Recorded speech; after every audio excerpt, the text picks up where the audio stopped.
Did America's export ban on advanced AI chips actually work?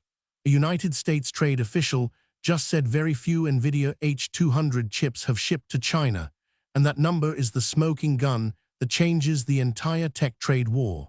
For the last 2 years, America's been playing a high-stakes game, keeping the world's most powerful AI chips out of Chinese hands to slow their AI development. The H200 is Nvidia's flagship, basically a supercomputer on a single piece of silicon designed specifically for running massive AI models. It's about the size of your thumb, but costs more than a luxury car. Chinese AI companies like ByteDance and Baidu desperately want them. Governments worldwide want to know, can these export bans actually hold? The very few answer from a United States trade official is shocking because it suggests yes. Think of it like trying to stop water flowing downstream. Everyone expected leaks, workarounds, black market shipments. But if only a handful made it through, America's export control wall might actually be working. This matters because it reshapes how AI development will split between East and West. If Chinese companies can't get access to the newest chips, they'll either build their own, which takes years and billions, or they'll get creative with older technology, which is slower but still functional.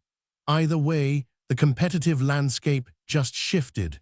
And here's where it gets interesting. We are about to show you exactly how powerful this embargo actually is. How did America decide to weaponize silicon? It starts with a simple fact. The United States and its allies dominate semiconductor manufacturing, especially the cutting-edge stuff. China, despite being a manufacturing powerhouse, can't yet make the most advanced chips at scale. That's leverage. After 2022, when China started openly investing in AI to compete with Silicon Valley, Washington got nervous. An AI arms race between superpowers felt inevitable, and whoever had the most powerful chips would likely win. So the Biden administration implemented chips controls, rules that prevented companies like Nvidia from selling their top-tier hardware to China. It's the tech equivalent of an embargo. The H200 is Nvidia's poster child for these restrictions. Released in early 2024. It's specifically designed for AI workloads, running the massive language models that power ChatGPT competitors. If Chinese AI labs had unlimited access, they could train more models faster. The logic behind the ban is straightforward: slow their progress, buy America time. But here's the wrinkle: China's been trying everything to circumvent it. They've tried smuggling through intermediaries, buying older chips legally, and stacking them for equivalent performance, even designing their own alternatives. Some chips absolutely leaked through the cracks. That's why very few is such a powerful statement. It's not none, but it's close enough to suggest the wall is holding better than anyone expected. But here's what most coverage gets wrong: they focus on the chips instead of the bigger strategic game. What makes the H200 so special that America's willing to gamble on an export ban? Let's get technical, but I'll keep it visual. A traditional computer processor, like the CPU in your laptop, is basically a brain that follows instructions one at a time. GPUs, the chips Nvidia's famous for, are different. They're like having thousands of tiny brains working in parallel, each doing the same task on different data simultaneously. That architecture is perfect for AI training, where you're feeding millions of data points through a neural network. The H200 takes that further. It's packed with 141 billion transistors and has specialized memory called HBM, basically a private highway for data to flow to the GPU without bottlenecks. Imagine trying to push a fire hose through a straw versus a main water pipe. The H200 is the main water pipe. It can train massive AI models that smaller chips would choke on. In dollars and performance, one H200 can outperform dozens of older GPU generations stacked together. If a Chinese AI lab is training a model and they only have older chips, they need 100 of them to match what an H200 alone can do. Cost explodes. Time to results explodes. That's why it's so restricted. It's not just a chip. It's a force multiplier for AI progress. Give a well-funded lab unlimited H200, and they compress years of R&D into months. Here's the thing that changes everything. With this much performance gap, the export ban isn't just politics, it's physics. So who actually wanted these H200s, and what were they planning to build? Let's name names. ByteDance, the Chinese company behind TikTok, has been aggressively building AI models. Baidu, sometimes called China's Google, is doing the same. Both are investing tens of billions to compete with OpenAI and Google. They need cutting-edge chips. Without access to H200s, their options are grim. One path: stack older chips. A Chinese lab wanting the equivalent computing power of an H200 might need 30 or 40 older GPUs running together. That's physical space, cooling, electricity costs multiplying. Instead of a refrigerator-sized cluster, you're building a whole room of hardware. The power bill alone becomes a competitive disadvantage. Another path: build their own. China's been investing in domestic semiconductor manufacturing for years. Companies like Huawei have been rumored to use in-house chip designs. But designing and manufacturing at the cutting edge takes 5 to 10 years and tens of billions of dollars. China's making progress, but they're years behind. The practical impact: Chinese AI labs have to choose between slow, using older technology, or expensive, rolling out massive redundant systems.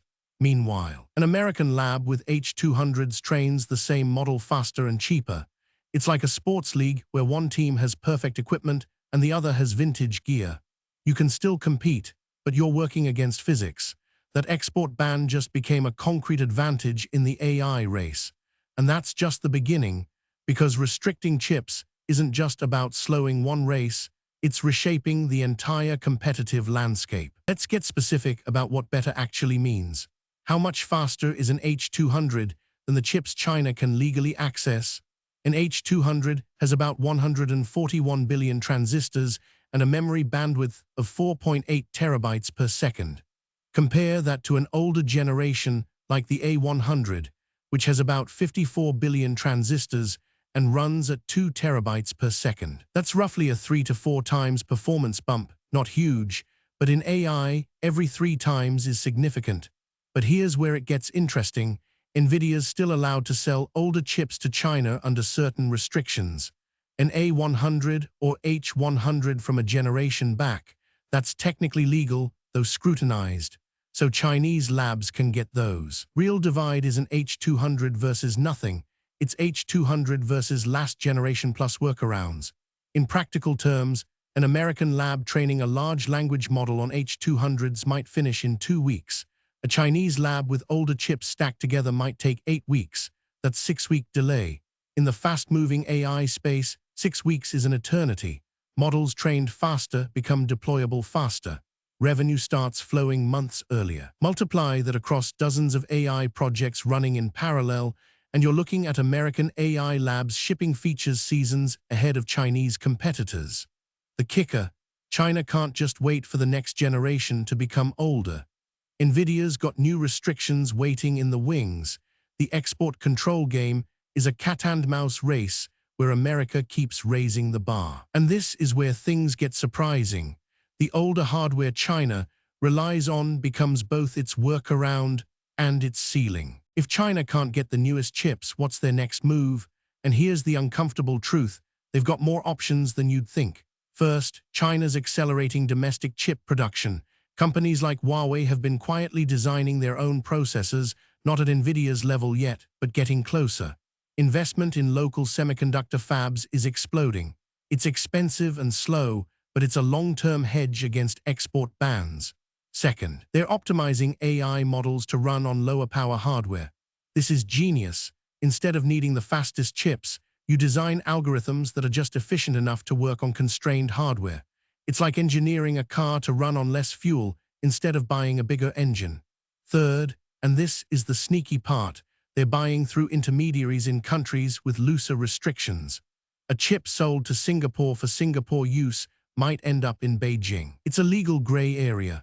The United States is tightening loopholes, but they are playing whack-a-mole. The bigger implication: the world's tech infrastructure is splitting. America and its allies have the newest chips. China, Russia, and others are building parallel ecosystems using older tech or domestic alternatives. That's not permanent. It just means AI development will follow 2 tracks for the next 5 to 10 years. American AI companies move faster. Chinese companies move slower, but independently. But here's the kicker in trying to slow China down: America might be accidentally forcing them to innovate faster than they would have otherwise. How does America actually enforce an export ban on computer chips? It sounds simple, don't sell to China, but the mechanics are surprisingly intricate. First, there's the Commerce Department. They maintain a list of restricted companies and countries. Nvidia has to check every customer against that list before shipping anything. If a customer's on the restricted list, the sale is illegal. Simple enough. But here's where it gets complicated. Shell companies. A Chinese AI lab can't buy directly from Nvidia anymore, so they use a middleman in Singapore, Malaysia, or Hong Kong, places with less strict export enforcement. The middleman buys the chips legally, then resells them to China. It's technically a sale to Singapore, not China. That's where the United States Export Control Administration steps in. They've updated the rules to include end-use controls, meaning if you suspect chips are being re-exported to restricted countries, you can still be held liable. It changes the burden to sellers to verify not just who they are selling to, but who that person is selling to next. Enforcement is inspection-based. Customs agents scan shipping containers. Intelligence agencies monitor freight networks. If they catch a suspicious shipment, investigations follow. But here's the loophole. Verification is expensive and imperfect. Some shipments slip through. That's why very few is the key phrase, not zero, but few enough to demonstrate the system is working. But wait, there's something nobody's talking about. Enforcement is playing cat and mouse with loopholes that evolve faster than the rules. So what does this mean for you sitting at home? Here's the real takeaway. The tech world is fracturing into two separate innovation tracks. If you use American AI tools, ChatGPT, Claude, Gemini, you're on the faster track. Those companies are training on the newest hardware. Features, capabilities, and raw performance get better every few months. That's your experience improving.